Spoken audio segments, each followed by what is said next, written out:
Po andi vjojnë ende kontrolet pra në kanalin e ujit nga shërbimi zjarfikës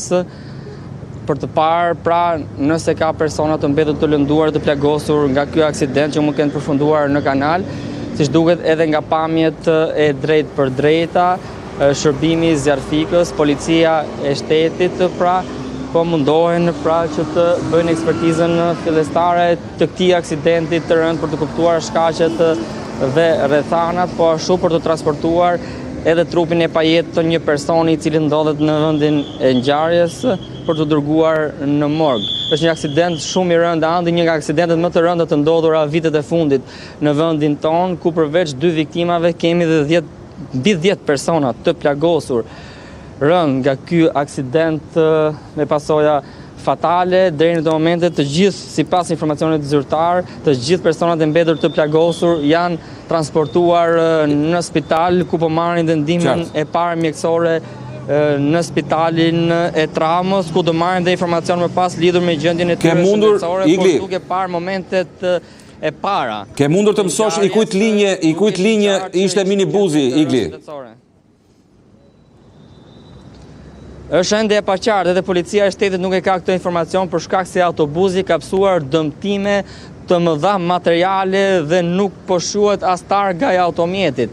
Për këtë arsye ende nuk është konfirmuar nga policia se kujt linje pra ishte ky autobus, po merren në pyetje edhe pasagjerë që udhëtonin në këtë autobus, të cilët kanë mbetur të lënduar fare lehtë, por e thash dhe në fillim të raportimit që policia ndodhi në situatë kaotike në këtë aksident kaq të rënd, pasi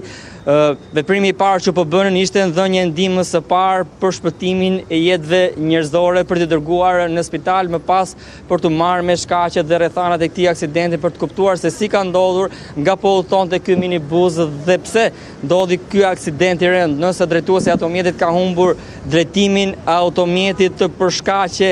të tjera, apo ndonjë automjet i ka prerë rrugën dhe për këtë arsye ka përfunduar në krahun e djathtë të karrexhatës, duke përplasur me bordurën pra e betonit dhe më pas duke kaluar tepër te barrierën metalike e cila e ka ndarë autobusin në dysh. Qartë.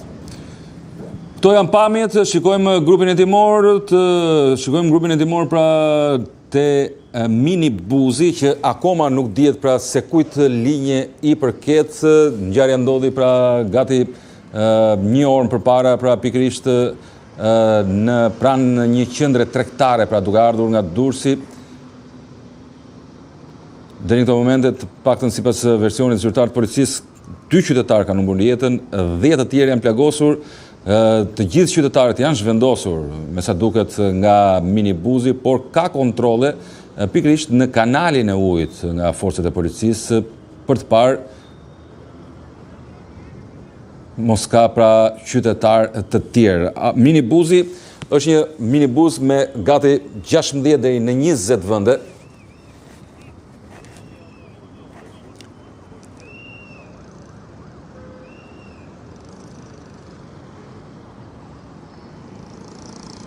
Këto janë pamjet pra që na vinë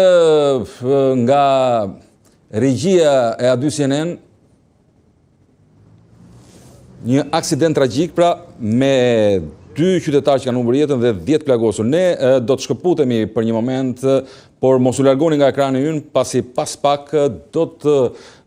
për gjithë të ngjarje tragjike do të jeni për të mësuar akoma më shumë pra se çfarë ka ndodhur, do të jeni me kolegun Pandi Gjata.